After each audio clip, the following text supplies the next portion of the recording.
ذیل میں کفریہ جملے لکھے جا رہے ہیں جن کو منہ سے نکالنے پر ایمان ضائع ہو جاتا ہے۔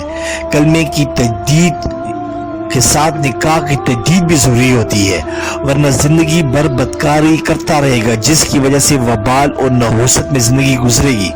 مصیبت کے وقت یہ کہنا کفر ہے کہ اللہ تعالیٰ نے پتہ نہیں مصیبتوں کے لیے ہمارا گھر ہی دیکھ لیا ہے،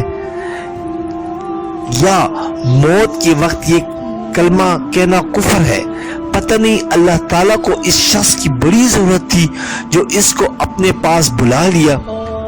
اس طرح یہ کہنا بھی کفر ہے۔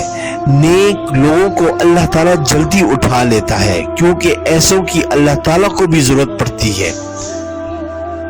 یا اللہ تجھے بچوں پر بھی ترس نہیں آیا؟ اللہ تعالیٰ ہم نے تیرا کیا بگاڑا ہے؟ آخر ملک الموت کو ہمارے ہی گھر کے پیچھے کیوں لگا دیا ہے؟ اس طرح پھر اچھا ہے جہنم میں جائیں گے، فلمی اداکاروں بھی تو وہی ہوں گی، مزہ آ جائے گا۔ ایسے لطائف لکھنا بھی کفر ہے۔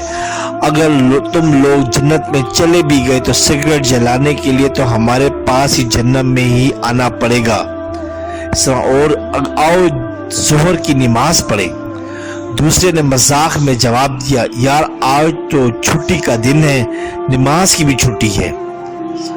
کسی نے مذاق میں کہا، بس جی چاہتا ہے کہ یہودی یا عیسائی یا قادیانی بن جاؤ، ویزا تو جلدی مل جاتا ہے نا۔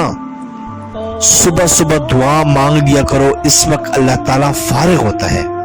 اس طرح اتنی نیکیاں نہ کرو کہ اللہ کی جزا کم پڑ جائے۔ خدا نے تمہارے بال بڑی فرصت سے بنائے ہیں۔ کسی نے کہا، یار ہو سکتا ہے آج بارش ہو جائے۔ جواب ملا، نہیں یار اللہ تعالیٰ تو ہمیں بھول گیا ہے۔